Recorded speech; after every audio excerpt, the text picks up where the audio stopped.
تو کیا India is پروپوزنگ a piece plan جس کے اوپر دونوں میں both the countries are showing interest, اس لیے میسیجز جا رہے ہیں ادھر ادھر. So we don't know about that. ہو سکتا کہ اگر کوئی اسٹیپ فارورڈ ہوتی ہے اکتوبر میں جب نریندر مودی کی ملاقات ہوگی وتھ ولادیمیر پوٹن، تو شاید ہو سکتا ہے کہ اس کے بعد ایک پریس کانفرنس ہو جس میں وہ اناؤنس کرے کہ yes we now have a plan, now we will see whether Ukraine will respond اور not.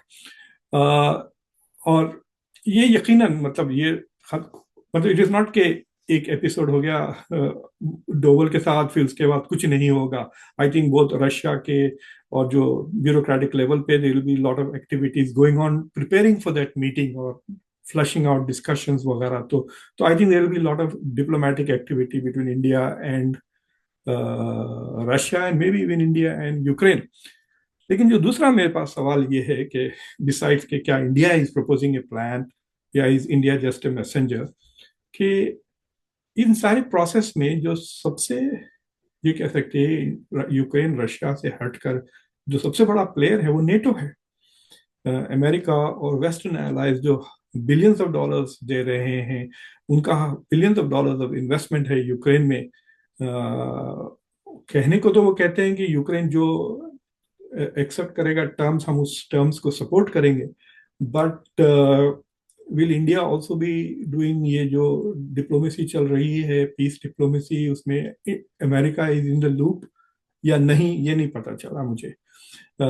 Is NATO in the loop or not? Because this just can't be between Russia or Ukraine. اس میں NATO کی دخل ہوگی very clearly، کیونکہ کئی steps forward ہے. اگر پہلا قدم یوکرین جو لیتا ہے اگر اسے نیٹو کو یا امریکہ کو پسند نہیں ہے تو وہ امیڈیٹلی ہتھیار روک دیں گے، اینڈ دین رشیا کے لیے ٹرمز اینڈ کنڈیشن بدل جائے گا. رشیا بولے گا اگر تم نیٹو کے ہتھیار نہیں مل رہے تو میں پیس کیوں کروں، I will continue with my war. So in that sense, NATO has a veto in the peace process. تو یہ میرا دوسرا سوال ہے کہ کیا what is the role of NATO and the US، یہ جب نیگوسیشن کیا US کی بلیسنگس ہیں انڈیا کے پاس. بائیڈن سے فون پہ ضرور بات ہوئی تھی پرائم منسٹر مودی کی آفٹر میٹنگ زیلنسکی، اور اس ریڈ آؤٹ میں تو مطلب وی گاٹ ڈسٹریکٹڈ نا کہ بنگلہ دیش کے بارے میں ذکر. انڈیا کا ریڈ آؤٹ واز سیئنگ کہ بنگلہ دیش کے حالات پر نریندر مودی نے تبصرہ کیا، اور یو ایس کے ریڈ آؤٹ پہ کوئی ذکر نہیں تھا بنگلہ دیش کا. تو اس میں ڈسٹریکٹ ہو گئے and there was not much attention on Ukraine کو اور رشیا کو لے کر کیا بات چیت ہوئی between Biden and Narendra Modi. جو دوسری میٹنگ ہوئی وتھ وانگ یی جو چائنا کے فورن منسٹر ہے اور اجیت ڈوول کی، انڈیا کے ریڈ آؤٹ کے مطابق اٹ سیز کہ بوتھ پارٹنرز نے اس بات کا اقرار کیا کہ اٹ از ویری امپورٹنٹ کہ ہم جو لائن آف ایل اے سی کو لے کر، لائن آف ایکچوئل کنٹرول کو لے کر جو ڈسکشن چل رہا ہے، تقریباً 4 سال سے وہ ڈسکشن چل رہے ہیں، کئی میٹنگس ہو چکے ہیں، that we need to move it faster. اور دونوں countries are realising it is an urgency to meat.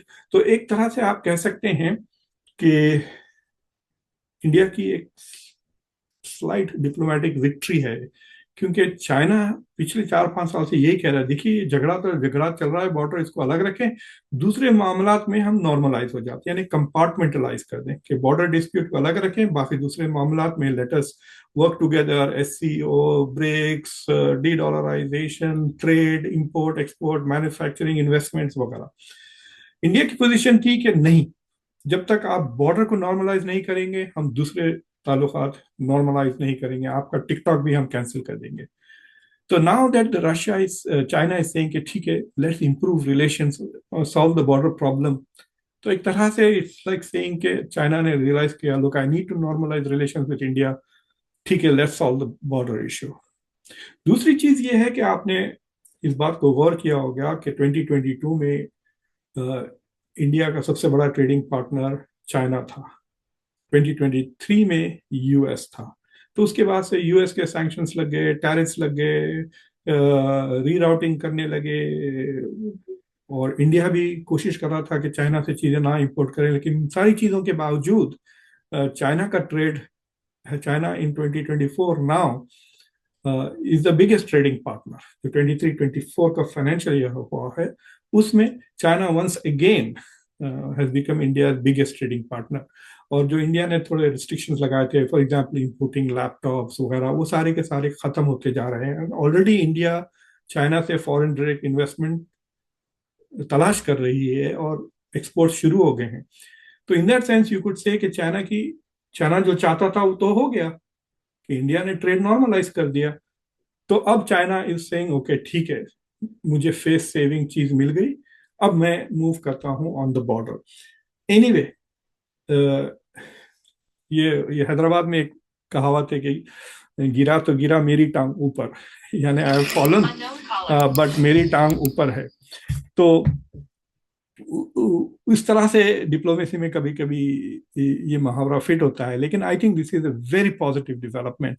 میں یہ شروع سے کہہ رہا ہوں اور بار بار کہتے رہوں گا کہ اگر انڈیا چائنا کے پرابلم کی وجہ سے اگر امریکہ کا فل فلیج ملٹری الائی پارٹنر بن جاتا ہے تو ویسٹرن ہیجمنی اور 100-150 سال تک چلتے رہے گی. لیکن اگر انڈیا چائنا کے ساتھ تعلقات بہتر کر لیتا ہے دے بیکم ٹریڈنگ پارٹنرز اور ایک دوسرے کے لیے سیکورٹی تھریٹ نہیں ہوتے ہیں then this century will become the Asian century.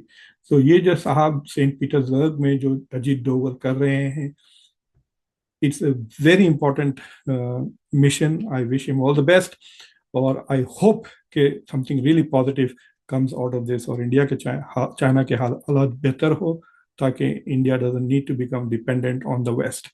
Waste کے اوپر dependency is in the long run not a good thing. Sorry میں امریکن سٹیزن ہوں میں امریکن فارن پالیسی پڑھاتا ہوں میں ٹرین کرتا ہوں اسٹیٹ ڈپارٹمنٹ کا میں ایکیڈیمک ڈائریکٹر ہوں ان کے فارن پالیسی پروگرام کا. لیکن اس کے باوجود I can tell you that جو جس طرح سے ویسٹرن انٹرسٹ کو ڈیفائن کیا جاتا ہے اٹس ویری یورو سینٹرک اور the brown world Asia is always the other.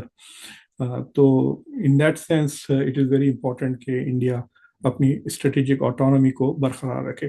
تو آئی ہوپ کہ آپ لوگوں کو یہ چھوٹا سا کانورسیشن سوچنے پہ مجبور کیا. دیٹ از آلویز مائی گول. اور تو پھر اس کانورسیشنس کو سبسکرائب کریں ویڈیو کو لائک کریں بیل آئیکن دبائیں اس ویڈیو کو ضرور شیئر کریں. اور انٹل نیکسٹ ٹائم میں آپ کا ہوسٹ آپ کا دوست مقتدر خان. اور جو ممبرز ہیں یاد رکھیں سنڈے September 15th کو we are meeting 10 o'clock in the morning US time 7:30 p.m. India time. Take care.